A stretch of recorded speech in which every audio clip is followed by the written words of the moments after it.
One of the things I talk about is going from success to significance.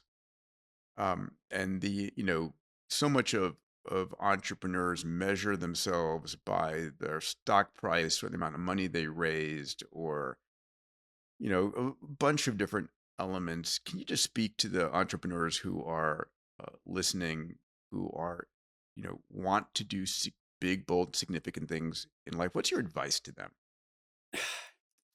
Figure out a new way to do it. I just was thinking about people keep asking first principles. I always thought it was a first principle thing, Maxwell's equations, but I think maybe the bigger answer to this is read history. Read history of science. I To fund my PhD, it was totally unfundable. The stuff I didn't explain what I did, but it was unfundable. I had to get whatever RA I could. I got one with a history of science professor for a while, Mhm. and I was building equipment, creating kits for the students, and then later got NASA to do this for elementary schools in Rhode Island, etc. Um, of like a Newtonian telescope, a Galilean telescope. There's reasons people didn't believe Galileo. They were hard to look through.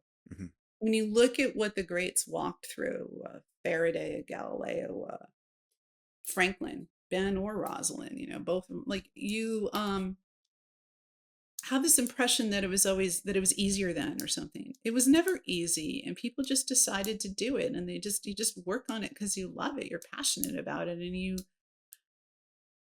think you're going to die if you don't, and if you're I not, hope you were you going to don't go feel there that way. because I do think that if you're going to do something that's big, bold, and significant, I like to say they're overnight successes after 11 years of hard work. You have to love it.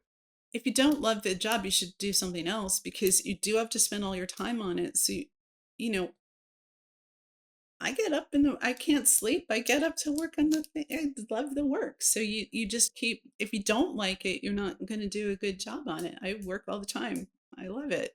It's hard to stop me from working. Well, you're I not do working. You're playing. You're having fun. You're fulfilling your purpose in life.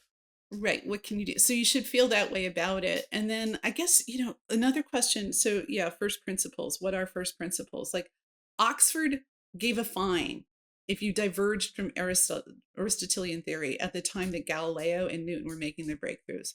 Good thing they weren't at Oxford, right? Like we still have rules against thinking. Like it's just crazy. But so you have to find, there's always these barriers you have to find, and it's not first principles, it's sort of looking at what's been overlooked. Like, and so when I work at something, I go way back as far as I can, go to present day, go back 50 years, and see what people have missed. The first principles things, well, there's a lot of principles. And so which ones do you pick and how do you see it? Can you find a new way through it?